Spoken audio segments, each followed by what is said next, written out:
ples. Hvala lijepa. Predivno, vječno i neka tako i ostane.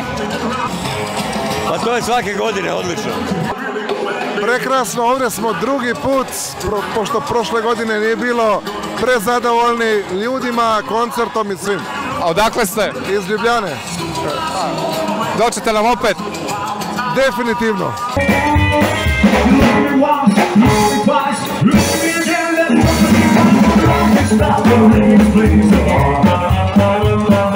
Nema, sve je u najboljem redu. Odlično, sve je dobro, sve je u redu, sve štima za sada. Kako ti se sviđa? Molim? Kako ti se sviđa koncert?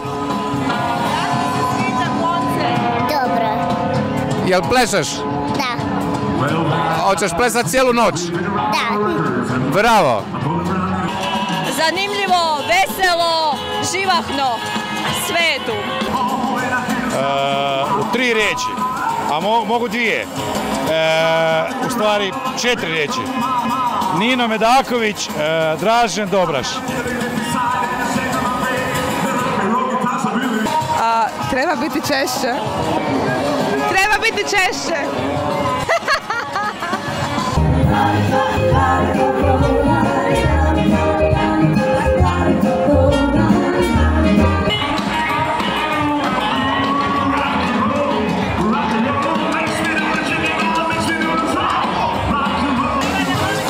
Pa, standardno dobro i veselimo se da je opet počelo. To je najbolje od svega i svake iduće godine će biti još bolje. Pa naravno, mi plešemo i dok sjedimo, a kamoli i ovo. Pa sad ćemo, samo što nismo, evo, trenutak još samo.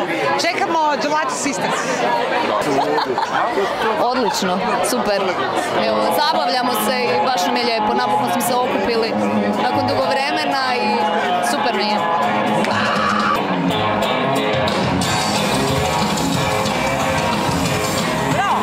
Hvala mom prijatelju Nini i mom kumpiću Pompiju što mi svake godine organiziraju najbolji rođendan. Hvala. Jako dobro. Jako danas ne moram raditi, jako dobro. Festival super i odlično. How do I like? I like it very well. Yeah. Is this first time for you here? No. The second. And what do you say? I love it. Why don't you dance? Just a short break. Okay. Ja sam inače tu domaća, ne? Ja prevolim Rockabilly festival i imala bi puno za pričat. Ali nemate toliko vremena. Drugi put. Nađemo se u 4 oka. Napravimo dokumentare. Naravno. Sa pravim rockabilcima. Yes, baby, don't you know that it's true?